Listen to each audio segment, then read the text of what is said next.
আসসালামু আলাইকুম এভরিওয়ান। কি হয়েছিল এক বছর আগে গল্পের সিজন 3 দ্বিতীয় পর্ব। তো চলো বেশি কথা না বলে গল্প শুরু করা যাক। আমি অফিস থেকে ছুটি নিয়ে বাড়ি ফিরছিলাম, তখন আমি খেয়াল করলাম একটা গলির ভেতর থেকে অনেক জোরে কান্না আর চিৎকারের আওয়াজ আসছে। তাই আমি গলির ভেতরে কি হচ্ছে তা দেখার জন্য গাড়ি সাইড করে একটু আড়ালে দাঁড়িয়ে দেখার চেষ্টা করলাম। আর সেখানে আমি যা দেখলাম সেটা দেখার পর যে কারো মাথায় আগুন ধরার জন্য যথেষ্ট, যদি সে মানুষরূপী জানোয়ার না হয়। আমি যা দেখলাম, গলির ভেতরে কিছু মানুষরূপী পশু কয়েকটা ছোট ছোট বাচ্চা আর কিছু বৃদ্ধ মহিলাকে অমানসিকভাবে অত্যাচার করছে, আর তারা সেটা সহ্য করতে না পেরে ব্যথায় চিৎকার করছে। এটা দেখার পর আমি আর নিজের ভেতরের যে অমানুষ আছে সেটাকে দমিয়ে রাখতে পারলাম না। আমি ফিরে আমার গাড়ির কাছে এলাম এবং গাড়িতে লুকিয়ে রাখা কিটটা বের করলাম, আর আমি সেই পুরনো ডেভিলের রূপ ধারণ করলাম। তারপর মাফিয়া গার্লকে কল করে বললাম, hello mafia girl. Mafia girl বলল, yes devil, how can I help you. আমি বললাম, I am sending you a address, come fast and complete another mission. Mafia girl বলল, ইয়েস অ্যাজ ইউ ওয়ান্ট। তারপর phone রেখে আমি সেই লোকগুলোর সামনে গিয়ে দাঁড়ালাম। তখন তাদের মধ্যে একজন আমায় প্রশ্ন করলো, আবে কে তুই, এখানে কি চাই, তুই কার অনুমতি নিয়ে এখানে এসেছিস? আমি বললাম, relax boys, don't get panic, I will answer your all question, but you have to stay calm for that. Gonset বলল, কে তুই, এখানে কেন এসেছিস? আমি বললাম, সুপার হিরো আর আয়রন ম্যান সবাই আমার ডাইহার্ট ফ্যান। দুশ্মন আমায় দেখে ভয় পায়, আমি কাউকে পরোয়া করি না, সে মানুষ হোক বা ইভিল, সবাই আমাকে এক নামে চিনে। I am the king of dark world, my name is devil. Gonset হেসে বলল, that's was a really nice joke, but এখন আমার মুড নাই, তাই হাসতে পারলাম না। আমি হেসে বললাম, জোক, ডেভিলের ডিকশনারিতে এমন কোনো ওয়ার্ড নেই। গনসেট বলল, of course it's a joke, because devil তো 5 বছর আগেই মারা গেছে। আমি ওর কথায় হাসলাম। গনসেট বলল, এই তুই হাসছিস কেন?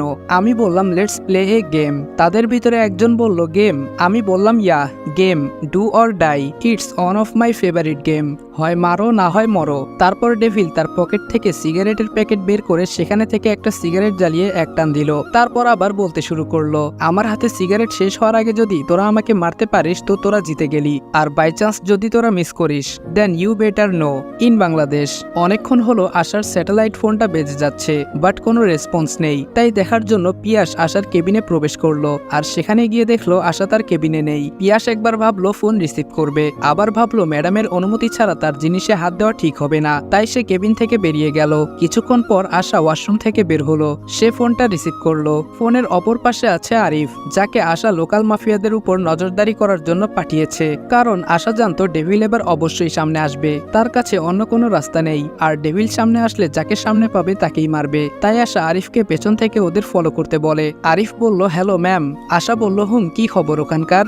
আরিফ বলল, good news ma'am, finally we find devil, now what's your next plan? Asha বলল, follow him, I want information about him of every second. Arif বলল, ওকে ম্যাম, ইন লন্ডন। গনসেট বলল, আমরা খেলবো তোর সাথে তোর গেম, আর তোকে তোর গেমেই হারাবো।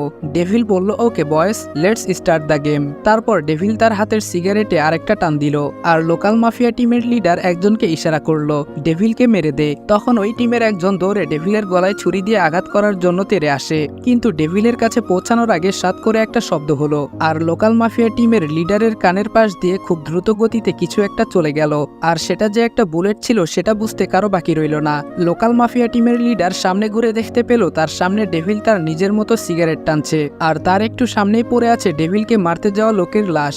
লিডার একটু ভয় পেয়ে গেল, তবুও সে আরেকজনকে ইশারা করলো ডেভিলকে মারার জন্য। সেও ছুটে গেল এবং তার অবস্থাও প্রথম জনের মতোই হলো। তারপর একে একে লোকাল মাফিয়াদের লিডার ব্যতীত সবাই মাটিতে লুটিয়ে পড়লো। তখন লোকাল মাফিয়া টিমের লিডার তার বন্দুক বের করে যেই ডেভিলকে গুলি করতে যাবে তখনই ডেভিল তার জুতার মধ্যে লুকিয়ে রাখা বন্দুক বের করে শুট করে দিল, আর সাথে সাথে মাফিয়া টিমের লিডার মাটিতে পড়ে গেল। আর সে বলল, এটা তো চিটিং, তুমি বলেছিলে তুমি সিগারেট শেষ না হওয়া অবধি অ্যাটাক করবে না। ডেভিল হেসে বলল, কথা দিয়ে কথা রাখার জন্য আমি কোনো হিরো নই, আমি ভিলেন, আর আমার দেওয়া কথার কোনো মূল্য নেই। আমার মতো ভিলেনরা কথা দেয় সেটা ভাঙার জন্য ইন বাংলাদেশ।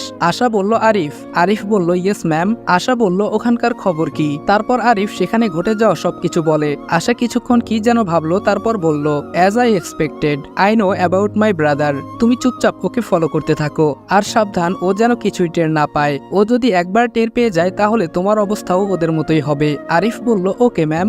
আশা বলল, আর আমাকে একটু পর পর আপডেট দিতে থাকো। আরিফ বলল, ওকে ম্যাম। তারপর আরিফ ডেভিলকে ফলো করতে থাকে। কিছুক্ষণ পর আশার স্যাটেলাইট ফোনটি আবার বেজে ওঠে। আশা জলদি ফোনটা রিসিভ করে।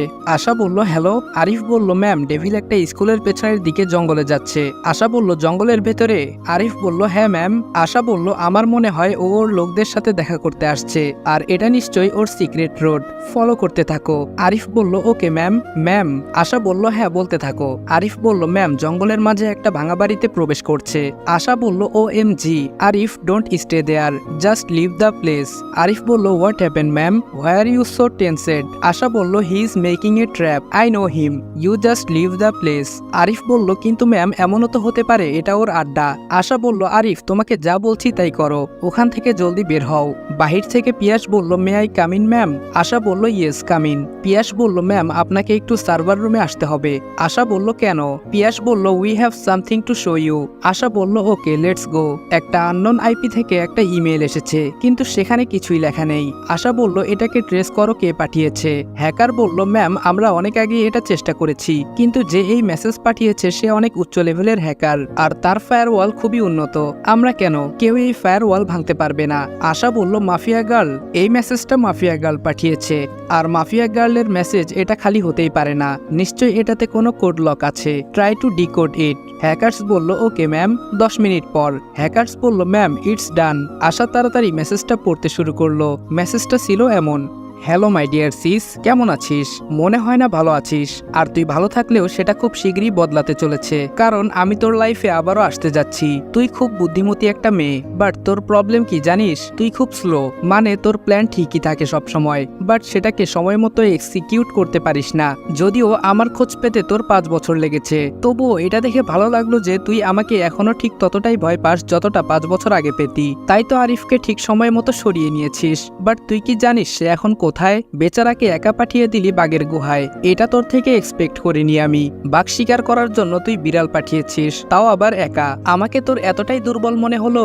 কাম on sis, I am hurt, he last and final. বাঘ যতই বুড়ো হোক না কেন তার শিকার করার ধরনটা একই থাকে।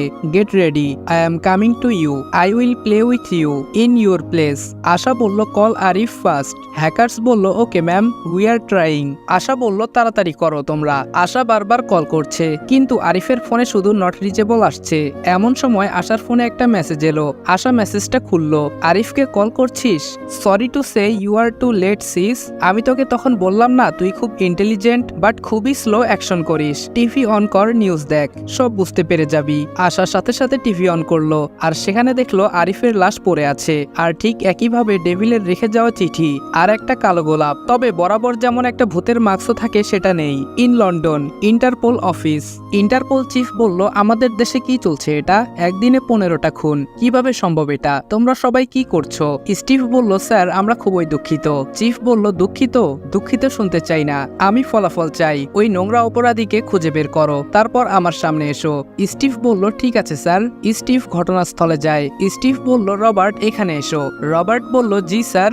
স্টিভ বলল কোনো সূত্র পেয়েছো?